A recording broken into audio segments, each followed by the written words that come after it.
now that we've built our little conversation, we might want to add a interface. We're just going to drag the Facebook Messenger interface on top of everything. And you'll notice that it pushes everything up by the amount of this little bar at the bottom here. That is just in case your messages are down at the bottom of the screen. They won't be obscured by the bar. But we built ours to be sort of in the middle of the screen, so that's not a problem. So over here in the inspector, you have background offset, and you can turn this off. And these little bars are a little bit transparent, and you'll see as the messages go up underneath them, just like on an iPhone, they blur underneath the bar. You can change the amount of blur over here in the inspector. Blur underneath. You can make it crazy blurry, or, a little bit harder to read if you don't make it blurry.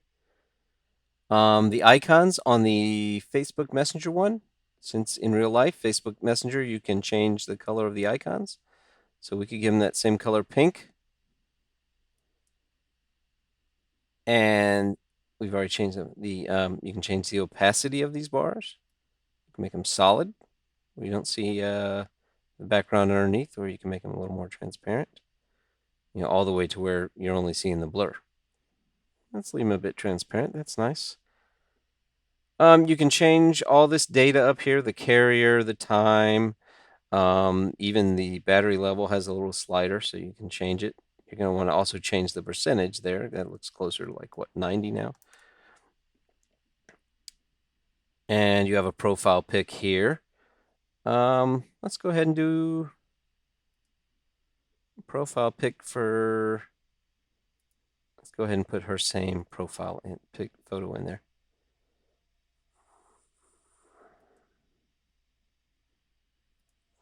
So we need to pan her over again and drop her down so she's in there. Great. Let's see, let's give her a name. So down here we have, I'm just going to call her Jenny.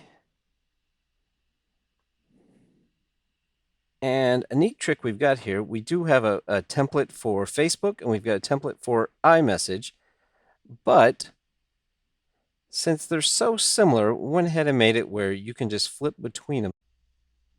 And now we have more of an iMessage look. We'll go back to Facebook Messenger, though.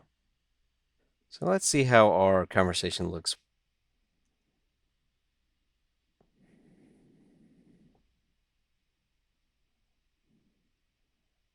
All right, so that's looking good. I like it.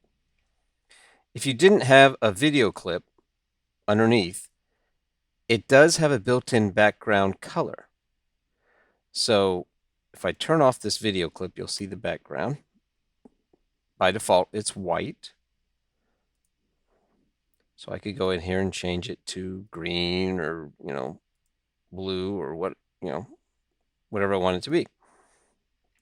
I'm just going to take it back to white. Let's go to full white.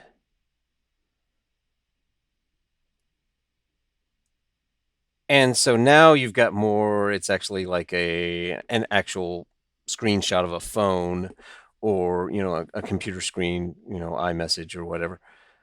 And you can use this as, say, screen replacement on an iPhone. The interface here will stretch and scale to fit really whatever size, whether it's 16 by 9, 9 by 16, ultra wide. Let's go ahead and real quick just change. If you do Command J, that will bring up your timeline settings. You can click on Modify, and let's go and change this from being 1920 by 1080 to a custom size of, how about the reverse? 1080 by 1920, which is more like a scale, the size of a phone.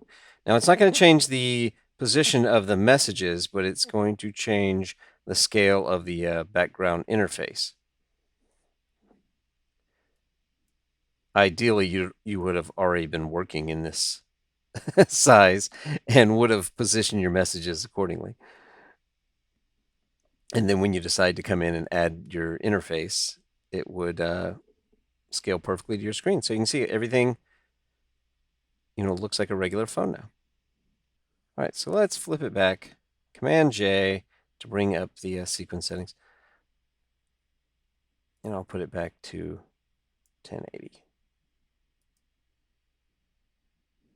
Now this, we've turned off the video that was in the background there, and we're showing the white background color.